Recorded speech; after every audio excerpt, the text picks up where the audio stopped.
What exactly is a true calling and how on earth do we find it?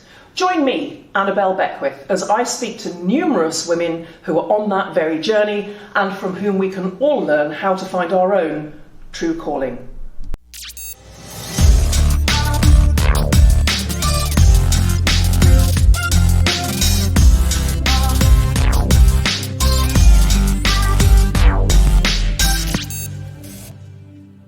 Now, the theme for today is the learning journey, and my guest, Jacinda Neustel, started out being unable to pay her rent one month and has moved from that humble beginning to owning her own business and being very successful at it. In my conversation with Jacinda, she is remarkably open and honest about her own learning journey, pointing to the fact that nobody wakes up with all of the answers. All of us, as we are pursuing our true calling, we are pursuing our destiny, are taking a step and a step and a step forward in pursuance of our dreams and in pursuance of our true calling. Let's hear what Jacinda had to say. Welcome to the show, Jacinda. Now, you've grown your business massively from quite small beginnings. Tell us the story. Yeah, I started out because I couldn't afford rent one month, actually. I was studying part-time, working part-time, and blowing through my expenses full-time. And so one month I was like, how are we going to make ends meet next time? And so I was able to have an extra room in my townhouse that I was renting. And someone was like, you should rent it out on Airbnb. And that I was really resistant to it at first. Like, I'm a female, I don't want to have strangers come stay with me. I don't get murdered in my sleep. But I really needed the money. And so I think that's like, you have to be so uncomfortable to start things sometimes. So just like, look, I need the money. So I'm gonna be uncomfortable. I'm gonna try this new thing. And at the end of the day, like, if I didn't like it, I never had to do it again. I at least gave it a shot. And if it wasn't going to work out, then I tried my best. Right. Okay. So from what you're saying there, it was like necessity, because I think sometimes people get this impression that entrepreneurship and business growth is this kind of great calling, that a voice in the distance is propelling us to move forward. And sometimes it is the harsh reality of, I've got bills to pay here and so forth. So how's your business grown? Because from humble beginnings then of thinking, right, okay, I need to pay my rent next month. Let me just rent out this room. Now, how many Airbnbs do you have? I think we have about 50, give or take. We're growing and cutting some at the same time. So we have 50 now, and we started it. I think I started out of my townhouse in 2018, but I didn't start the business full time until 2021. So it's happened very, very fast in a short amount of time. And it just is really learning to put one foot in front of the other kind of thing. It's not like I was like, yep, we're going to do 50. We just kind of set smaller goals and it kind of adds up to what it is today. Right, brilliant. And there's a couple of things I want to pick up in what you've said. That first key piece of it was taking a step at a time, rather than thinking we'll get to 50, we'll get to 100. But also, what you said there is we've now got 50, which tells me that you've got a team working with you. So initially, it's you thinking, I need to pay my rent. There's a room that I rent out over here, and here you've got a team and a business. So at what point, just to sort of pick that apart a little bit, at what point did you think this is actually a thing? This is actually a thing here, because presumably you were studying for something that might have taken you into a different career and a different path. At what point did you think, let me see? Yeah, it was smaller when like when I first started out at my townhouse. Like, it was like, oh, okay, now they're kind of like paying my rent and stuff like that. And eventually I got into I was able to get on my feet again, and I purchased a home. And I thought of just like, oh, I'll just be the person, like, I'll rent out my extra rooms, I'll make extra money, and I'll have a day job, and this will just be my life. But one day I had a phone call with a friend that he was like, how much are your rooms making? And I had 3 extra rooms at the house that I was renting out. And I added it up in my head, and it was more than what I made at my day job. And I was like, oh, this is kind of a thing that's working here. Like, okay, yeah, maybe we should double down on this. Yeah. And had that not occurred to you at that particular point? No, I thought, like, I don't know, maybe it was just the way that I was raised of just like, yeah, okay, we have jobs and we go to work from 9 to 5, and mine was like 5:30 a.m. to 3:30 p.m. And it was just, I was like, okay, yeah, this is what we do. But also at that same time, at that job, again, being uncomfortable is what pushes us to this stuff. I watched a coworker get fired for going to be with his wife while she was having a heart attack because he didn't have any more days off. And it was I get it. I get it in manufacturing. Like, there's a quota to be filled. Like, you can't have everyone call off because then you don't have any products to ship. I get it. But I was like, I'm not giving the middle finger to my family and friends because of my day job. Like, I'm not going to do that. So one day I'm going to get fired from this company for doing that. So I best have a backup plan for when that day comes. Right, how interesting, because there's this, and again, I'm kind of picking apart these questions to try and get to the essence of it there. Having seen your co-worker go through that, and you very charitably say, yeah, manufacturers have quotas and so on, but you think there's a basic level of humanity that you would like to think that people would be sticking to here. Yeah. A sense of your own values being part of the decision to do your own thing. Mm-hmm. So what was going on there with the sort of values that you held growing up, from what you've said, the values that you might have seen contradicted in the workplace, and how do they play a part in the decisions that you? This is such a multiple. Yes, it's right. Where do your values come into it all, Jacinda, in the decisions that you've made up until now, and indeed in the way that you run your business? Yeah. So I don't know why I want to be this person so bad, but I want to be the person that people call when they need someone, whether it's 1:00 in the morning, whether it's like my car broke down, whatever. Like, I want to be that person that people depend on. And so how can I be that person when I'm like, sorry, my job said no? Or like, all my family lives in North Dakota. This is when I lived in Indiana. It takes me 14 hours to drive home. They give us, the job would give us 2 days for bereavement in case then, if you had any funerals or something. And I was like, look, my grandparents are getting older. My whole family's getting older. Like, the possibility of some emergency happening is getting greater and greater each year. And I'm going to get, like, it takes a day to get there and a day to get back. It'll be a no. And I'm not missing out on those moments to be the dependable person that my family deserves just because my boss said no. Like, I'm not asking to be a decent human being. I'm not going to ask you if I can go do what I'm called to be on this earth. Yeah. Yeah. And that's an interesting piece as well. So again, there's so much in what you're saying here when you're saying, I'm not going to ask somebody else's permission. For me, I have to say, Jacinda, this is a massive thing as well, is I'm not going to ask somebody else's permission to do what I believe is right and to be who I am.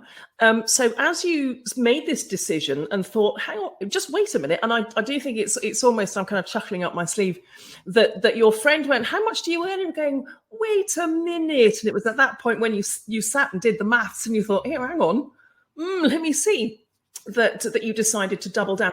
Now, that must also have been a difficult decision, especially as you say, you were brought up in a way where we go to university, we get our qualifications, we get a job, we get a mortgage, you get married, you have 2.5 kids. Yeah, exactly, that sort of thing. So what kind of pressures did you come under when you made that decision to say, oh, listen, I know I was studying for that, actually I'm going to go off and do this? What who was supportive, and who was going, Jacinda, really get a proper job? So I didn't tell my parents that I was doing Airbnb until 6 months in, because I was like, I got to prove to them that it, one, makes money, and two, I didn't get murdered yet. So hopefully it's out. And it was very much like, I have grown, like, getting the property, getting my first home and stuff like that. Like, it was very unsupported by my parents, because they were so nervous of just like, okay, a couple months ago, she was like worrying how she was going to make rent, and now she's going to go buy a house and renovate it and do all this stuff. And like, I get it from a parental standpoint of like, hey, that's a hole that we can't dig you out of. But it really gave me the spite to be like, okay, I'm going to get this whole dang thing fixed up and I'm going to show you. And it worked. It was very good energy to push behind fixing up that house. And so those little steps of, hey, it's not supported and I'm doing it anyways, kind of just brought us to a spot of like, yeah, when I did decide to quit my job, it was just like, oh, that's another thing that she's doing. Like, okay, all right. And I think we've gotten to a point where we're like, I moved to Phoenix with like 6 days notice. And so they're like, yeah, this is just what she does now. So I'm really grateful for my friends that I've met, like also through personal development stuff, but just friends that I've met, been very blessed to have in my life, that they are that voice of encouragement of just like, this does make sense. Like A plus B equals C, like you're putting in the hard work to make it work out. And so on those days where I'm like, I don't know if this was the right choice, like they are my grounding of like, look at what you've already accomplished with it. Yeah. And I like the way that you say there with great honesty, that on the days where you think, have I done the right thing? Because I think there's this, anybody who's embarking on something that's new and different, that they're the founder, they're the leader, they're sort of moving out in a new direction. There's going to be the day where you're thinking, what have I done? Yeah. What have I done? Why did I stay back there where it was nice and cozy and safe and warm? What have I done? So how do you work yourself through those times? You've already said something about you've got a network of close friends around you who are supporting you on this journey forward, and also personal development work. And earlier on in the conversation, you mentioned something around mindset. So how do you overcome those times where maybe the voices, the internal voices, and maybe even the external voices are going, Jacinda? How do you work through that? Yes. Yeah. There have been some dark seasons of just like, are we building the right thing? Are we going to be in business next month? Like, am I doing what is right? And I'm really grateful to have gone through all this personal development that I have in the last couple of years of just like, your business can't outgrow your mindset. So if I had my old mindset, I'd be like, yeah, shoot, we had one problem. We should probably pack it in. It was a good run while it lasted. But now I definitely have the mindset of just like, I really do believe if I stick at it long enough, I will see it turn around. And then also the faith aspect of like, there is no way that God brought me this far for it to all just go to waste. Like, I know that this is the season and the problems that are growing me to be able to sustain the growth that is going to be coming our way and stuff like that. So learning a whole new set of skills now too with growing to this capacity is just like, it's so much harder. And yet these are the things that I need to get good at to get to the next step. Yeah, absolutely. And I like what you say about the faith thing there, because it's like for anybody, you know, whether you're a person of faith or whether you believe in the universe or however you choose to do it, it's like God, the universe, whatever, hasn't brought you this far just to bring you this far. Yeah. There's a purpose. There's something more. There's something more, and that can be a really important thing to sort of a rock, a foundation, isn't it, on which to build, on which to hold on to. So what kind of things, as your business has grown, what kind of things have you learnt about yourself? Because again, in what you were saying just there, it's about building the capability for building the capability that you need to take you into the future. As you said, if you still had the mindset for back there, you'd have gone, oh well, that was fun, but now back to so what have you learned specifically, and where do you continue to learn? How do you continue to learn? A big piece for me was learning that, yes, I want to be so dependable, but in order to do that, it's not that I have to do everything. It was a hindrance growth in business of like, how am I supposed to clean 50 properties by myself? How am I supposed to be there for every single guest, coordinate cleaning, maintenance? Like, how am I supposed to individually handle all of that? And I don't know if it was the way that I was raised again, of just like, oh, we're hard workers, we can do it. And I have quickly realized recently, like, oh, the really hard work is learning to lead.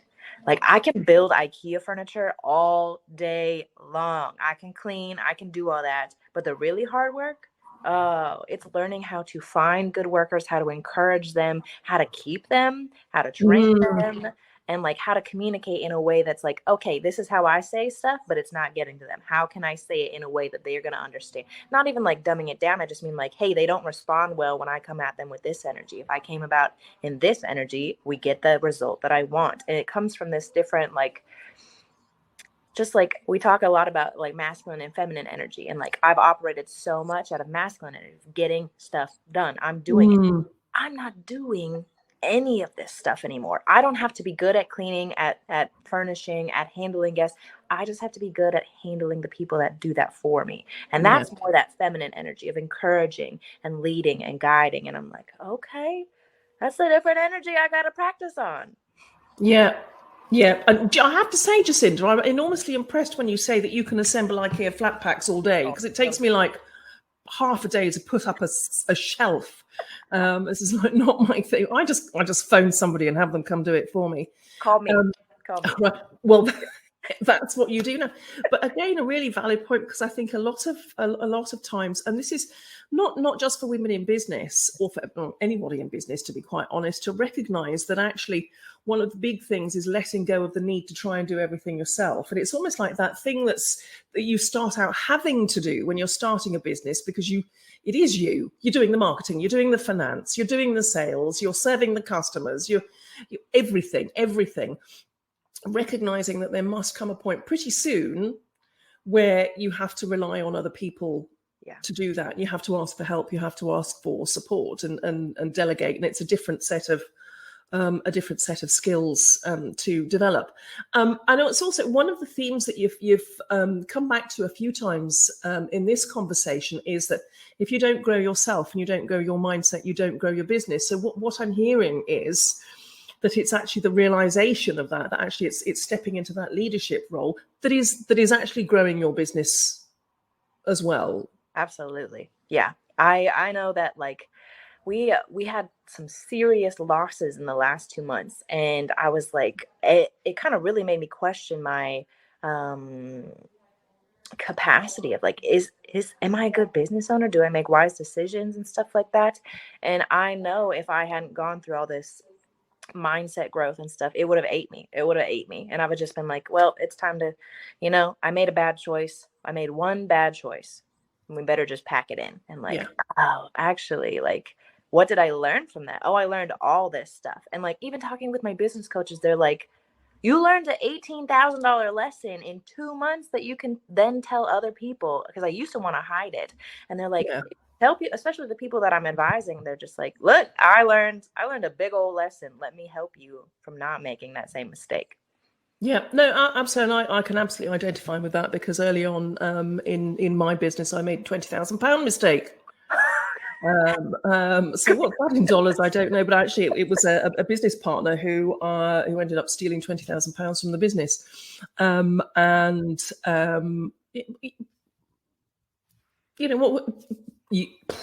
you either throw in the towel. This is it, and it's that a point about resilience, which I'll ask you in just a moment. You either think, right, well, it's a sign, or you think, no, it's not a sign, it's a test, it's a hurdle, it's something to, all right, a tough lesson, but you don't make an $18,000, you don't make a £20,000 mistake twice. You don't. No. So in terms of building your own personal resilience, and you've kind of hinted at it with some of the things that you've said already, how do you sustain yourself and as a leader, because people will be looking to you going, oh, Jacinda, what now? How do you sustain yourself and bring others with you as you're moving forward in your own personal and your business journey? That's a really, really good question. I have realized in this new setting of what my role is in the business is it is my responsibility to make sure that I'm at a mental capacity to handle the big problem when they happen. Like, okay, someone forgot a door lock code for a guest. Like, that's a small problem. Like, hurry up and get it. Someone else take care of that. The ones that get brought to me is like, oh my gosh, this, we had this break in, or we had bed bugs, or and whatever. And like, okay, yeah. If I'm frazzled dazzled because I'm all over the place today, I'm not in the right mental capacity to handle this problem. And so it's interesting that it is like actually my job to get a good amount of sleep every night, to eat good food, to go to the gym, to take care of myself so that then I can serve the business. And like, I don't know about you, but it has been the hardest thing for me to pin down what exactly self-care is. Like, I don't want to binge watch 6 hours of TV. That doesn't do it for me. I don't want to eat junk food because it doesn't make me feel good. And like, going to the gym, yes, it does serve me, but it also feels like a thing to check. Like, it's not like, oh, I can't wait to go do that. And so it's been really like diving into what is that for me, so that I have a full cup to pour out from then. Because if I'm dead, then how can I keep everyone else alive? Yeah, and what a valid point, that thing about, I think for everybody, it's identify what is self-care to you. And like you with the gym, it's like, oh. But for me, it's like, well, self-care doesn't have to be self-indulgence. I know that it's good for me to go to the gym, therefore once I get there, it's fine. But it's also that thing about, if for you it's not candles and bubble baths and all the rest of it, it's going for a hike in the countryside. But find the thing that nourishes you and gives you the headspace, and so forth. And also this crucial point, which I think isn't just true in business, it's true in all walks of life, friends, relationships, families, that you cannot pour from an empty cup. If you yourself are burnt out, you're actually doing nobody any favors at all. So you've got 50 properties now, and you've been going just since 2018, which is phenomenal growth. What's next for you and your team, Jacinda? Yeah. This year, we are going to make it to 90. I have realized that the teams and like systems that we had to build, and like, the software systems that we had to buy and stuff like that, I'm like, look, what we're paying now, we're going to pay the same no matter how many properties we have. So we might as well, like, if we're going to increase profitability, like, we already have the teams to sustain it. So why not have more? And then I can pay my people more and stuff like that. I want to be a very generous employer, boss, whatever you want to call it. But I can't do that unless the business makes money. So, okay, we need to get properties. And so expanding and getting really dialed in on who we want to, like, what kind of properties we want. Like, okay, yeah, this kind of property makes us $200 a month, but this property makes us $6,000 a month. So why don't we focus on these ones instead? And so I've really enjoyed like taking the time to fine tune exactly who we want to go for. Cause it used to just be like, oh yeah. I mean, I honestly got to 30 properties by accident. Like, oh, these people just, I've never asked someone if they wanted me to co-host for them. They just had all these people coming to me. And so I was like, if I get intentional, that's the kind of growth that I want. And then I also really feel really passionate of just like, I get to live in Phoenix, Arizona at 25 years old because I want to. Like, I want other people to get to do that too. Like, and it's like, again, to go back to just figuring it out step by step, like, the only reason why I'm here is because I figured out how to get sheets on a bed. Then I learned how to take terrible iPhone photos of my property. I learned how to mock up a listing on Airbnb. I learned how to take my first reservation, and then it just kept going from there. And like, it's not because I was anyone specially gifted. I remember in high school, we would all, stand in a line for senior night, and they'd be like, hi, I'm, Maria, and I'm going to this for nursing. And I'm like, I don't know. I don't know what I'm good at. I don't know what I want to be. Like, I feel like everyone has this gift, and I'm just here, and I don't know what it is. I'm not great at anything, but I'm moderately okay at everything. And I realized that that's actually my gift. And so what served me to get me here is like, yeah, I can clean, and I can make the listing, and I can, play maintenance man, and I can do furniture and stuff. And they're like, it's not because I was specially gifted though. Like, I wasn't a fantastic photographer. I wasn't a fantastic business-minded person. No one, like, we don't have businesses in my family. Like, it's just, you just learn. No one's born with it. I used to think that people were predestined to be more successful than others. Like, oh, they were just born to be a millionaire. Like, if I can do it, if I can get there, everyone can. Like, it's really, yeah. I love that so much, because I think there's so many people watching, and I think everyone goes through this at some point, when you look at everybody else and think, oh man, they've got it figured it out. They're so talented. They're so beautiful. They've got everything going for them. And I love what you say there about, and I think you're doing yourself a disservice, by the way, by saying that, that you don't have any special talents or whatever. But the key thing there is recognizing that your ability to turn your hand to a number of different things was your superpower.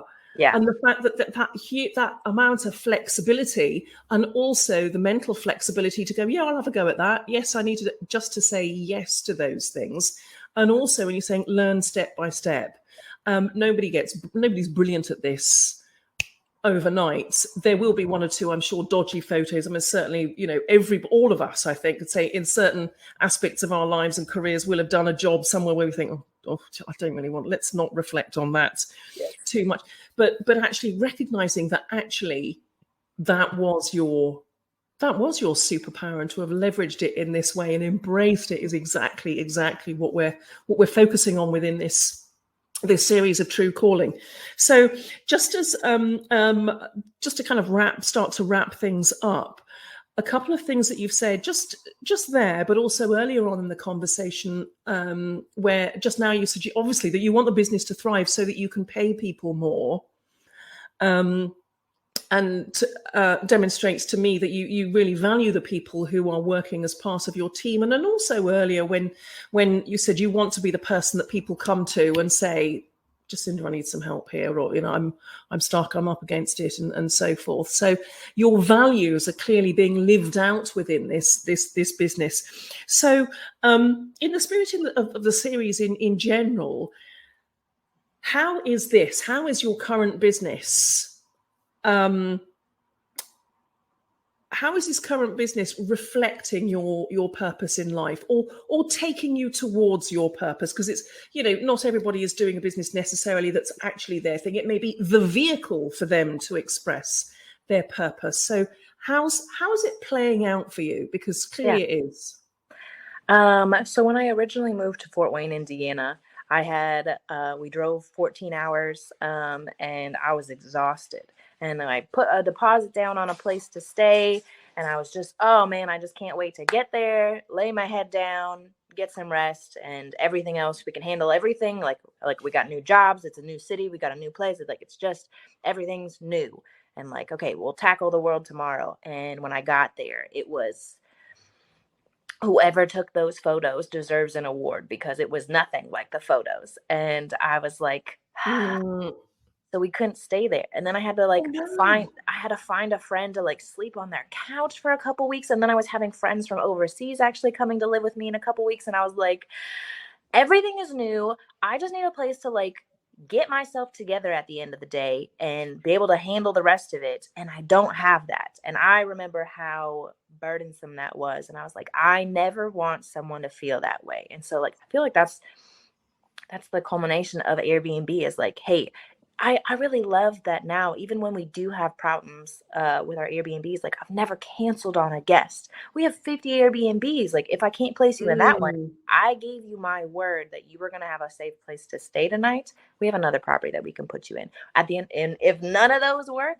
I'm of the mindset, hey, I gave this person my word that they would have a good place to stay. Yeah. I'll pay for them to go in a hotel if that's what it takes.